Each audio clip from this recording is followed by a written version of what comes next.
धर्म और शास्त्रों में पुनर्जन्म का जिक्र होता है, लेकिन विज्ञान इसे नहीं मानता। गुजरात के बनासकांठा में एक बच्ची के पुनर्जन्म की दास्तां सुनकर लोग यकीन जरूर करने लगेंगे। देखिए इसी पर रिपोर्ट।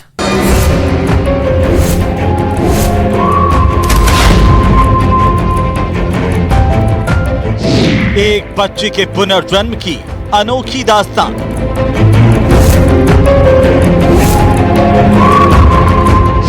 पांच साल की दक्षा को याद है पिछला जन्म। परिवार में सबसे छोटी है 5 साल की दक्षा।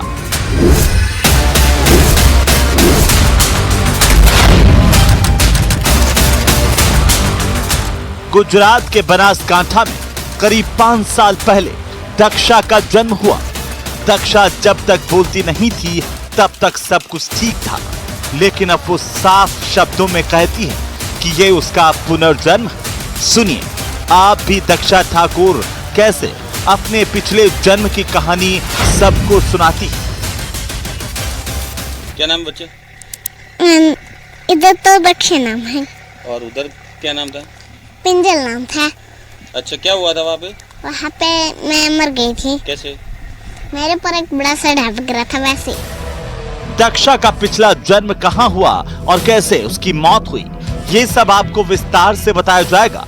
लेकिन उससे पहले हैरान कर देने वाली बात तो ये है कि दक्षा गुजराती परिवार में जन्म लेने के बाद भी हिंदी बेहद अच्छे तरीके से बोलती है, जिसके चलते हर कोई हैरान है, क्योंकि दक्षा ने अभी स्कूल जाना भी शुरू नहीं किया है और घर में टीवी भी नहीं है। फिर सवाल ये कि उसने हिंदी बोलना सीखा तो कैसे? बोलती थोड़ी हिंदी। बचपन से ये बच्ची हिंदी बोलती थी। एक दिन हिंदी में बोली, उसकी माँ को पता नहीं चला। वो बोली थी मेरा बिस्तर कहाँ है। उसकी माँ समझ नहीं पाई और उसको डांटने लगी, जिसके बाद बच्ची रोने लगी। मैंने पूछा क्यों रो रही हो, तो वो बोली मम्मी मुझे बिस्तर नहीं दे रही है। इससे अच्छी तो मेरी दूसरी मम्मी थी। मैं सोच में पड़ गया कि उसकी दूसरी मम्मी कहाँ है, तो वो बोली अंजार में थी। फिर मैंने उससे सब पूछा तो वो बोली मेरी दूसरी मम्मी थी, पापा थे। 5 साल की है, पहले से ऐसा बोलती थी। हमें लगता था कि ऐसे ही बोलती होगी। कुदरत का चमत्कार है या कुछ और, मुझे समझ नहीं आ रहा है। उसने स्कूल भी देखी नहीं।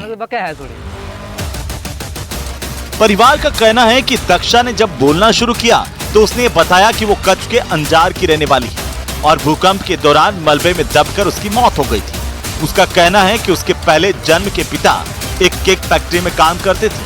बच्ची हिंदी में एकदम साफ बोलती है, जबकि परिवार गुजराती है। ऐसे में उसकी भाषा को समझ पाना शुरुआत में परिवार के लोगों के लिए मुश्किल भरा था।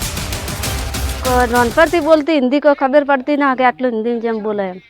वो हिंदी बोलती है, मुझे कुछ पता नहीं चलता कि वो आखिर बोल क्या रही। वो कहती है अंजार में जन्म हुआ था, बाल मंदिर में पढ़ने गई थी, भूकंप आया तो वो मर गई थी, फिर यहाँ जन्म लिया। काफी लोग आते हैं, स्कूल नहीं भेजी है, फिर भी हिंदी बोलती है। वो हिंदी बोलती है, मैं समझ नहीं पाती। ना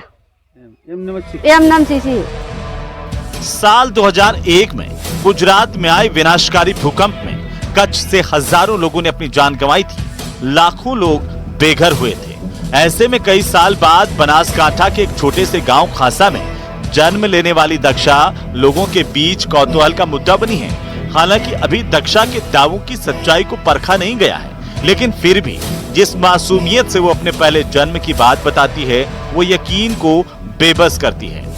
ब्यूरो रिपोर्ट, न्यूज़ 18 राजस्थान।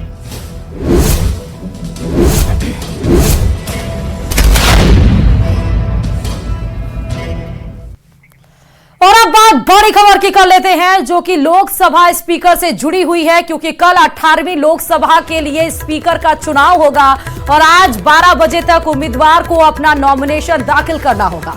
हालांकि स्पीकर पद के लिए उम्मीदवार कौन होगा इसका ऐलान भी अभी तक नहीं किया गया है, लेकिन माना यही जा रहा है कि किसी भी वक्त एनडीए की तरफ से स्पीकर के उम्मीदवार का ऐलान किया जा सकता है और